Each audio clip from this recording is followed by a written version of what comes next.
Data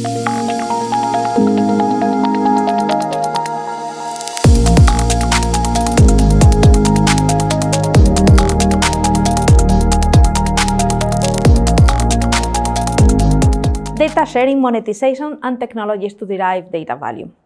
Let's jump now to one of the most exciting elements of the data economy, the one of data sharing, monetization, and technologies to derive data value.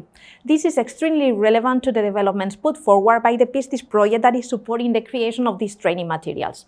We have learned through the previous modules how important access to data is and the expected size of the data market and the data economy. If access to data is so important, we could imagine companies sharing data heavily. Is that the case nowadays? Do you know to which extent companies are sharing data with their ecosystem partners? 36% share only necessary and required data and insights with the partners.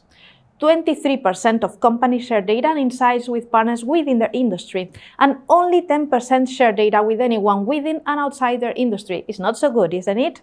That is why new technology investments like data spaces and data platforms, as well as the data-related regulation defined in the last years, are expected to be a push for data sharing. These new conditions are expected to create €270 billion of additional GDP for the EU by 2028. While I will not go in detail through it, this picture shows a very compelling case where data sharing will be mostly needed by any company in Europe. It addresses the key challenge of sustainability and environmental, social, and governance reporting. Based on emerging regulation, companies will have to measure CO2 emissions, but the situation as of today is as follows. Let me tell you, 42% of companies don't track their emissions at all. 43% collect internal emissions data, but only 28% report it. Even fewer, just 7%, track and report emissions from external energy suppliers. Why is this happening? The primary roadblock is basically data quality and access. 73% of companies that do not report emissions say they lack high-quality data to make accurate assessments. 18% say that data quality issues is a major barrier. This isn't just about ESG issue, it reflects a broader challenge in data sharing and monetization across industries. Let's talk now about data monetization. In the EU 27, businesses are increasingly looking at data not just as an asset, but as a source of revenue. The IDC Worldwide Data and Analytics 2024 predictions highlight that investments in data value extraction are accelerating.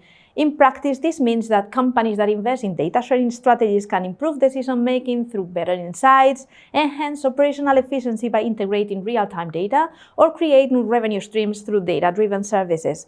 Most demanded data nowadays relate to location data, purchase data, what people buy basically, equipment performance data, customer activity data, and personal data with the need to be, of course, GDPR compliant. IDC estimates that data monetization could account for up to 36% of additional spending by 2030, which would mean approximately €42 billion.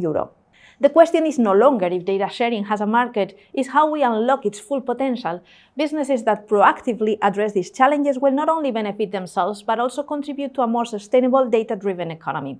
This picture that you can see shows the most relevant investments to derive value out of data. So once you get access to it, including data resulting from data sharing practices, what allows your company to create value out of it? Since these predictions were defined for 2024, check if you can identify some of the developments your organization is working on and plan accordingly for the future.